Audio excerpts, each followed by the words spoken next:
It's the Beatles from the beginning to the end. It's their solo careers. It's their humor. It's their incredible music. It's the British invasion. It's their American adversaries. It's an historical musical education. It's the Beatles and a whole lot more. A Beatles fan's paradise. It's BeatlesARama.com. Tune in. You'll love it.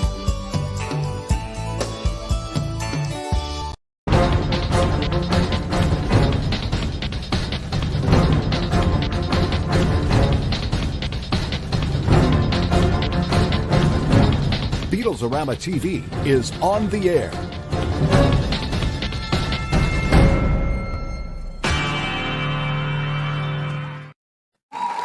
And there I am.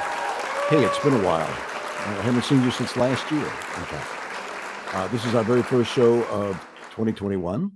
And it gives me a great pleasure to introduce a man who has been producing a show for me every weekend for at least the last 15 years. We've aired it.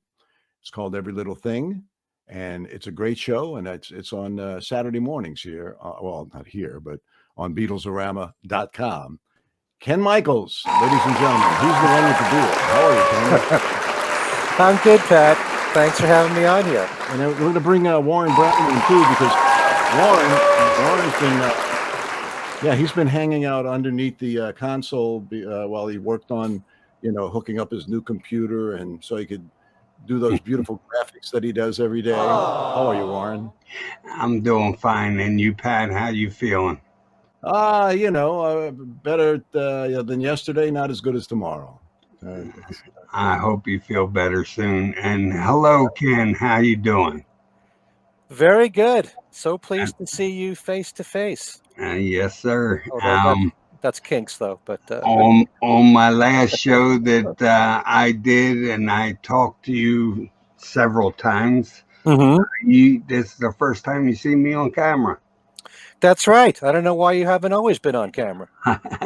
I can explain that later. Yeah, he'll explain it to you off the air. Okay. Yeah, there you go. Anyway, so look, I'm sure you guys have seen all these memes that have been popping up today with Bernie Sanders. I wanted to throw one up there for you just now. I thought it was pretty good. It's Bernie's Mad Day Out. How about that one, huh? Yeah. Sorry I covered you up there, Ken, but there he is. Very clever. Yeah. I thought that was one of the better ones. And then there's, of course, this one. You got to find him way over there in the. There you go. So anyway, getting a lot of mileage out of that picture, right? You're right. So anyway, like us all, I mean, I got my background was in radio. I must be older than you because I started in 1970 and you started in the early 80s. How did you get into radio to begin with? Well, I always knew that I wanted to have a career in radio. I envisioned myself as being a DJ, and I grew up on Top 40 radio, and I thought that I could be, a clever, witty DJ for Top 40. I think I kind of misjudged myself. I did a number of different formats on the college radio station at New York Tech on Long Island, New York. I was doing album rock, and I was doing Top 40 on the weekends. So I got a feel for both, and I really love being on the air. And I that's what I envisioned for myself, was being full-time a DJ. It turns out that I ended up being a full-time producer in radio, but I did a lot of part-time work, mainly on Beatles shows. And you had a lot of work busy. And you probably kept busy in the production room too, which probably got you into the producing the shows, right? Oh, yeah. And I had a great time working in New York City for a company that eventually was bought out by ABC Disney. And I helped to produce syndicated shows and features for different formats of radio. And I love doing production work. I enjoy being on the air more, but, it's a lot of fun. And it helped to prepare me to produce my own shows. So, Right. So I know a lot of. Yeah, just 1 second, Warren. I wanted to. Go ahead. I got the questions for Ken. If you, and we've talked about this. You go to StreamYard.com/Facebook, and then it'll ask you if it's okay to access your Facebook name and picture, and then if you accept, Future comments will show your name and picture, and then we'll be able to pass those questions along to Ken. What's up, Warren? Yeah, Ken, you just celebrated your 2000th show? Yes. Wow, wow, that's a lot of shows. Well, it's a combination of a lot of different shows, actually, but Every Little Thing really is most of those 2000. I would say about 1,200 of them is Every Little Thing. So that accounts for about 60% of the work that I've done in almost 40 years on the air. But I've also done podcast shows, one called Things We Said Today, which is bi-weekly now, these days. And there's a solo Beatles podcast show called Talk More Talk, which is also bi-weekly, but that's a video show. And now that I can see you on camera, we have to invite you on to Talk More Talk. But yeah, and I also was on XM Radio for 5.5 years, and they ran Every Little Thing, and they also ran short features that I used to do on the 60s channel, 60s on 6. I used to do Beatles news breaks for them. And I did another short feature just called Beatle Breaks, which were simply the stories behind songs. If I can get a clip of one of the Beatles talking about them or George Martin, and that would be a short little thing about a minute long leading into that song.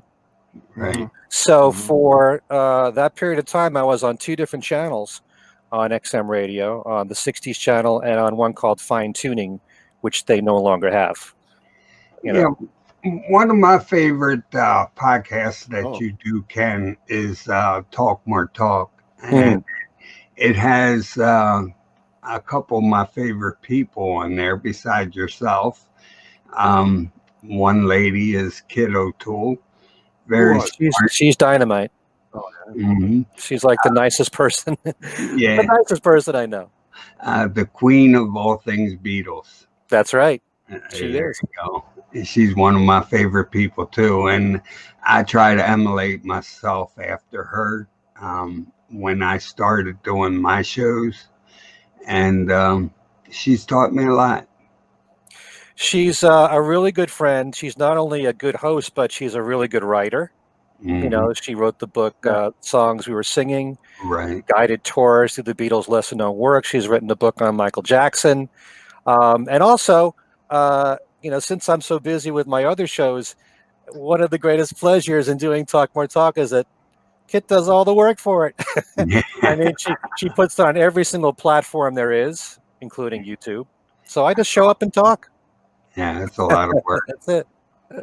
I plan on having Kid on in the coming months because I got a lot going on in my personal life. We're going to be moving, and that's going to, you know, across country down south, and that's going to be stressful.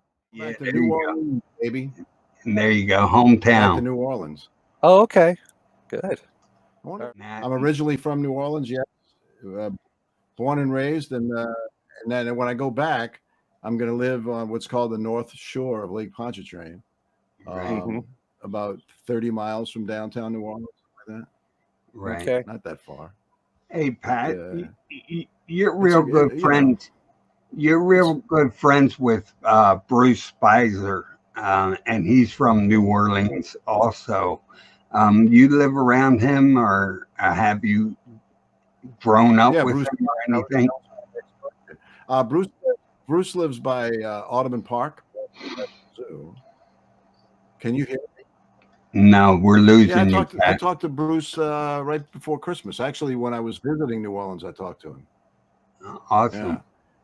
So he's got a nice new book out. When you talk about the one Ken, when you mentioned the podcast that you do, I used to do based on Bruce's books. He would do when he did the books on the solo Beatles. He would do like these snippets from his book, and he would introduce particular songs that, you know, and we would do that on BeatlesARama. It was called a Beatle Minute with Bruce Spicer. Okay. Awesome. He's great, though. He's one of those people that never is at a loss for words.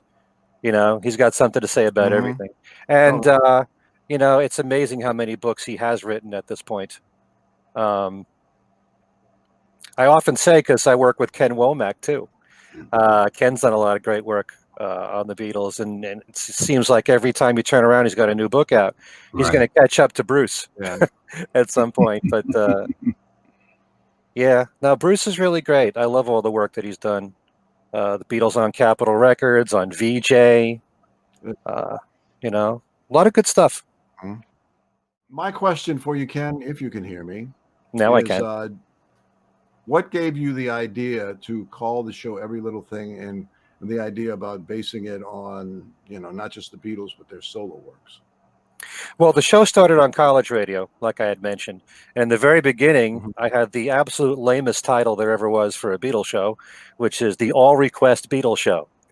How imaginative that was. And I was always kind of searching for, you know, a really good title without trying to steal it from anybody. I didn't want to do a Ticket to Ride. I didn't want to be one of the many Breakfast with the Beatles shows. So, and I also knew that I had to pick a title that I hoped everybody would know. You know, even if there was a title that could fit from the solo Beatles, you know, but when I hit upon Every Little Thing, when I was going through all the titles of Beatles songs, I just said that really fits what my show is all about. When I first started doing the show on college radio, I just did a Beatles show the way I thought it should be done. I didn't have anything to base it on. I had no other shows to compare it to. I really don't know if I'm the first person to ever do a weekly Beatles show, because the only other one that I remember at the time was a syndicated show, Ringo's Yellow Submarine. But I never heard any local shows where I was living on Long Island or in the tri-state area that was done every single week. So I just made it up from scratch. And I think the biggest influence in doing that show was the discography of All Together Now, from Harry Castleman and Wally Podrazik. And I love that book because even though it's just a discography, that one book took you through 1975. It had the Beatles music, it had the solo music, it had BBC recordings, it told you who the original artists were of songs the Beatles covered, which I know you play on your channel, Pat, even the stuff from, say, Sentimental Journey, the original artists from that. It had Apple recording artists. It had songs the Beatles wrote for other people. And, you know, once you expand it to all that, there's just so much music to explore. And as great as the Beatles group catalog is, and, you know, I'm not going to argue with anyone that thinks it's the greatest catalog of all time, it can be limiting if that's all that you play. And that's even in addition to the BBC stuff and bootlegs and, you know, now all the archival box sets and the Beatles anthology and everything else you want to throw in there. It's still based on 12 to 13 albums of material, and it's amazing to study and explore. But once you add everything else, especially all the solo music, you're going from, say, 12 to 13 albums to over 100. So to me, that's what makes it exciting. I like mixing songs that everybody knows with deeper cuts. And then I like to throw a bone in there of something that even probably a hardcore fan might not know. And that even includes cover versions, which I know you play a lot of on your channel. You know, do you have a Facebook page as well? Sure, Ken Michaels. You can go right there. And I have my website, which is kenmichaelsradio.com. And you know, I'm sure you've probably seen I flood Facebook with so much of my stuff. That's what you got to do these days. You know, I'm a walking advertisement of myself. But the website, every single week, there's trivia. There's so many different games that I've invented through the years that I've used on my show, Every Little Thing. And then I just transfer that over to the website. And every single week I have prizes that I give away. There's 10 prizes to pick from. And so this is all stuff that I've been doing as far as trivia for almost 40 years now on a regular basis. And there's loads of interviews with people in the Beatle world. And most of those are, well, all of those are audio interviews. Now that I have a YouTube channel, which is something else, those are all video interviews. But really, the website is an extension of all the work that I do in radio on the Beatles. Really, I have a great title for your YouTube show. Okay. Something new. Okay. All right. I'll give that my consideration. Hey, Warren, let me try something. Okay, this is nothing personal, but I've never had 3 people on at the same time before. Okay, I think that's I want to see if that's what's happening. That's all. Yeah. All right. Yeah. But I'm going to bring you back momentarily, but I just want to see. Yeah, Okay? that's no problem. All right. Okay. Let's see if this works any better. Because what was happening before was that we were losing, one feed, me and then Warren and then you and then all 3 of us. And then, I mean, I don't know if you could see all that, but it was just popping in and out. So what are your big plans for this coming year besides your YouTube channel?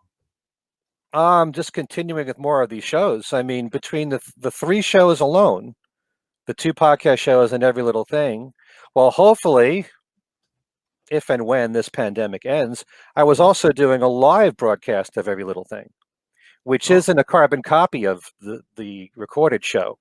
It's the same format, but it's completely loose and live on the air, and that's with news, which the syndicated show that you carry doesn't have.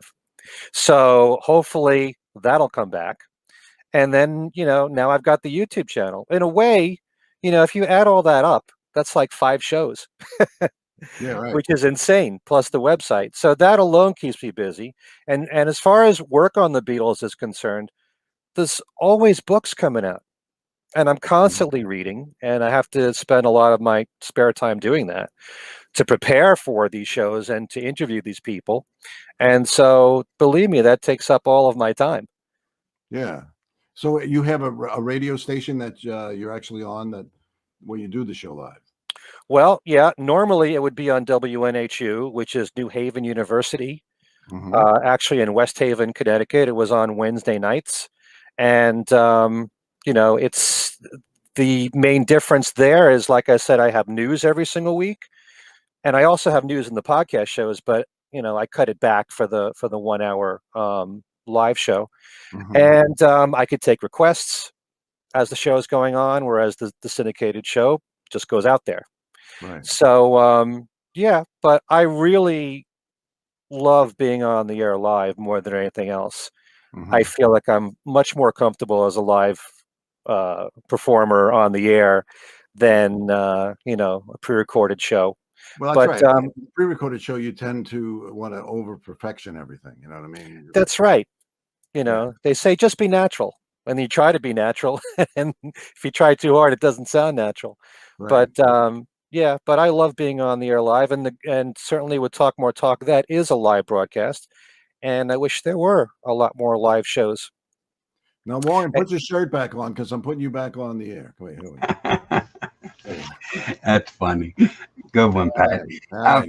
First of all, Pat, with Skype, the more people you had on Skype, the more problems you would have with people freezing up and you lose them.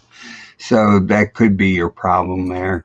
Yeah, but you know what's good though, Warren, is that you guys are both on computers.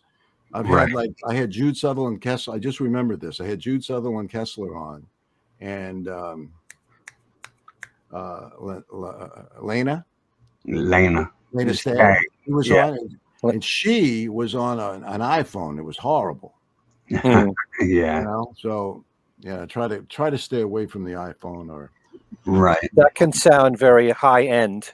Yeah. Oh, it was screeching all the time. Yeah. Right. Yeah. So, so you got a question for Ken and Warren?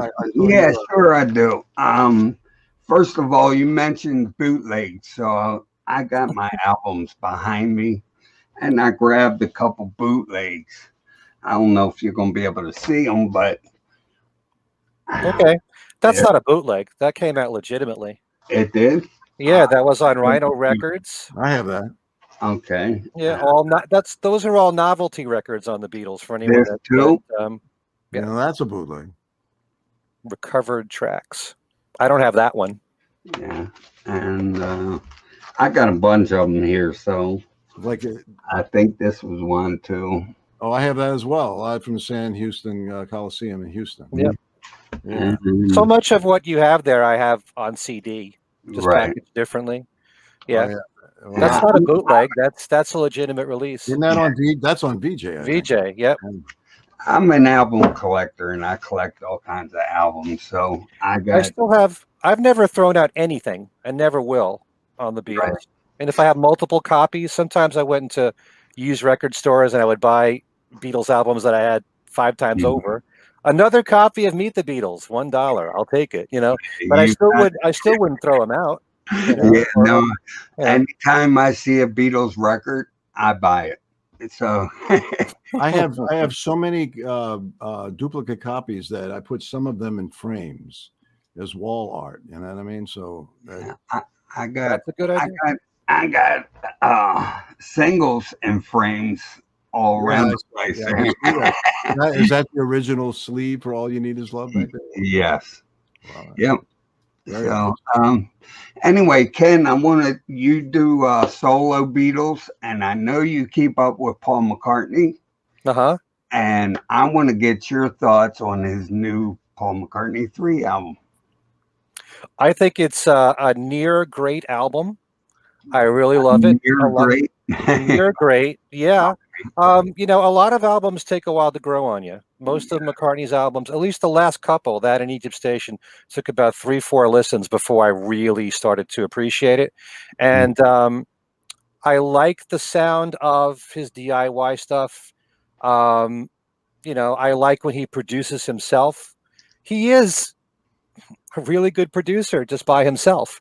And, you know, I think, you know, sometimes like after the 70s, most of the 70s, Paul produced himself, with the rare exception of George Martin with Live and Let Die, or co-producing Back to the Egg with Chris Thomas.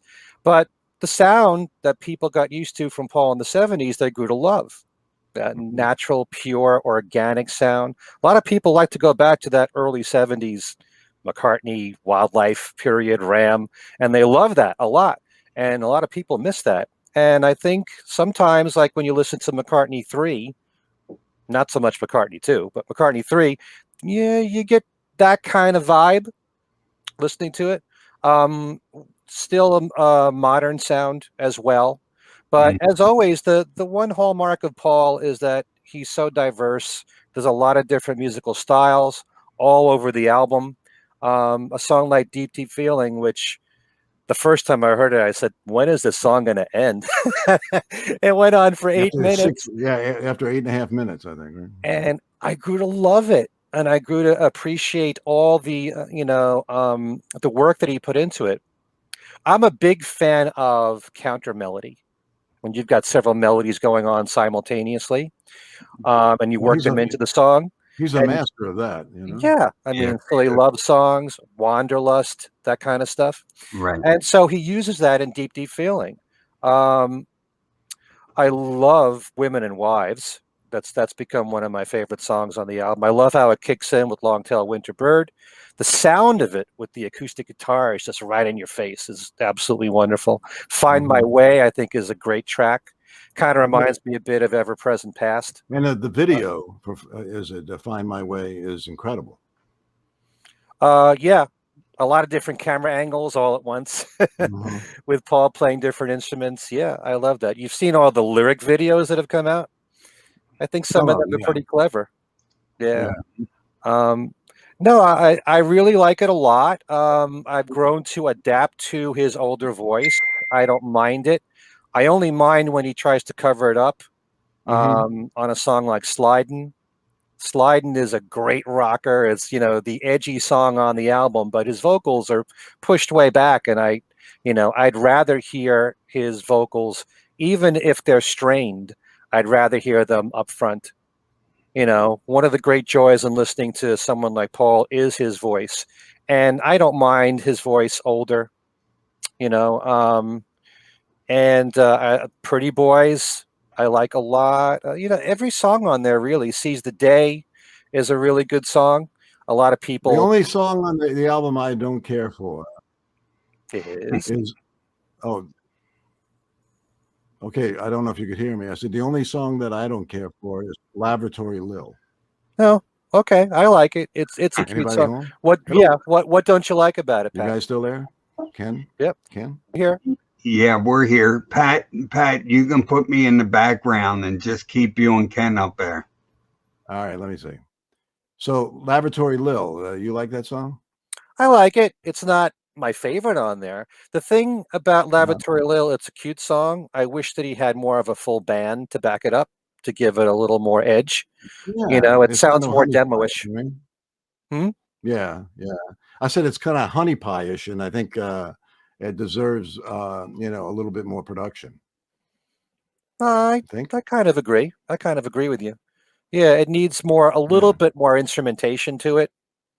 It comes across Mhm. somewhat like a better demo, but Mhm. I think I said on Talk More Talk that I'd like to see Paul and his band do that song live.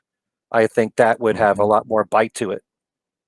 It's Yeah. not nearly. Okay. It's kind of I don't want to say limp, uh, as a studio recording, but I still like it. He sounds like he's having a lot of fun on that song. Yeah. The only I song that I don't care for, in 1 minute I want to hear your opinion, but is Deep Down.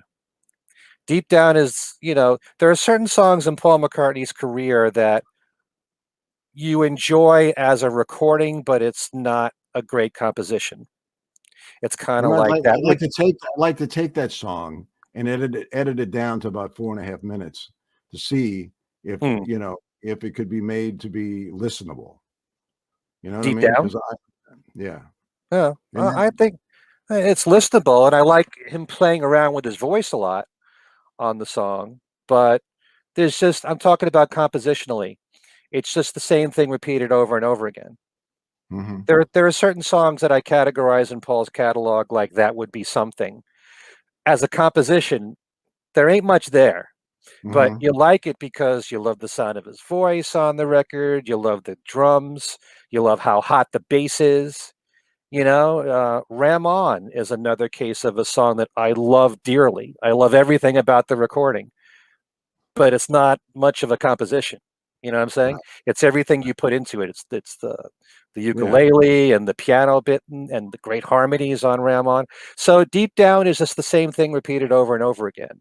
I'd like to hear, not that every song has to be verse chorus, but a little bit more work than the same thing over and over. yeah. When did you become friends with Ringo? Friends. Since 1964, since I first heard him on the radio, he was my friend. No, No, but I'm talking okay, about that is Ringo that you're pictured with. That's not the doppelganger, is it? no, no, that's Ringo. That was the first time that I ever interviewed him. And what year was that? I should know this by now. It was on August 28th, 1992. And that was in New Jersey. What was the venue? But it was in the middle of the All-Star Band show. And if you recall, in the beginning and for many tours, um, in the middle of his shows, he would let individual members have solo numbers. So Mm-hmm. Ringo would come off stage and take a break. So I did like a 5-minute interview with him, and Joe Walsh joined me, and it was fun. You Yeah. know, he actually tapped me on the shoulder and said, "Is this Ken Michaels, the legend?" And And then I don't know how I had the nerve for anything to come out of my mouth at that moment that I just said, "I'll never be as big a legend as you, Ringo." The fact that I even moved my mouth at that moment and I said anything and anything that made sense, I Yeah. can't believe I was able to do that. But yeah, that's from that show. Um, it was in New Jersey. I can't believe I'm not remembering the venue, but it was August 28th, 1992, from the second All Star Band tour. Mm-hmm. And I talked to him about his songwriting, which I like to bring up a lot because most people aren't aware of how much Ringo has written as a solo artist, especially since, say, Vertical Man on. That was pre Mark Hudson though, right? In 92. Yes, but I was Mhm. talking to him more about Vinnie Poncia Right, right, then. right.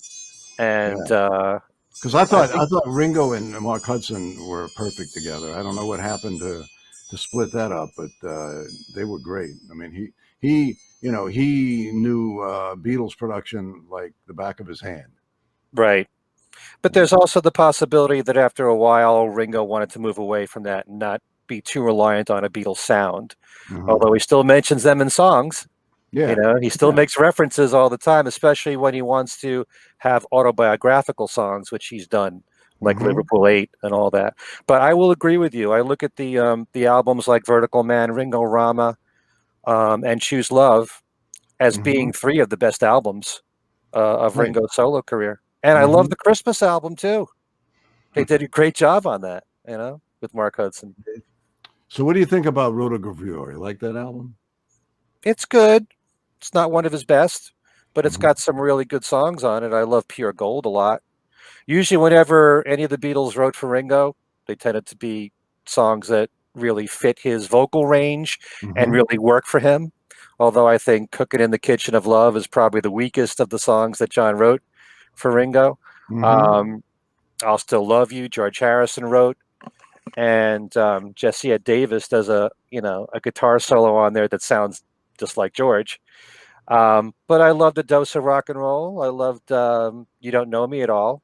Really good pop song there. It definitely has its moments. Crying is a highlight for me because he's so good at doing country-esque songs. And he wrote that one with Vinnie Poncia. So, yeah. We play all of that. We play all of that. As you must. Best radio station on this planet. Thank you, Warren. And I didn't have to slip him any money or anything for that. Well, listen, Ken, it's been a pleasure, man. And I really appreciate you coming on as the first show of this year. And I may be sending this one to Warren so that he can edit it to get all the goofs out, because usually I don't have to do that. But we don't want to embarrass anybody, okay? Right. So, it's a pleasure.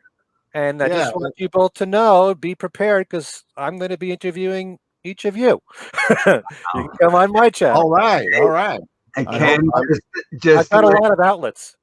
Just to let you know, Ken, you will be my first interviewer. My first interview, if you have me on anyway. I've never been on anybody else's show before. Okay, well, it's high time. Let's make it happen. and he says that considering me nobody. So thank you. No, not at all. Not at all. They're going to be. It's going to be a multi-part interview with you. There you go. There's just too many. But I'm going to stretch it out over a long period of time. All right, Warren. Thank you, Ken. Thank you, Pat. All right. Thanks a lot, Ken. All right, guys, that's it. And we're going to be coming up with some more. Like I mentioned before, Rick Bedrosian's going to be on, and I'm working on Ken Mansfield and some other people. And as, of course, Kid O'Toole will be coming up. She doesn't know it yet, but we will let her know. Okay? All right. Thank you very much. You have a great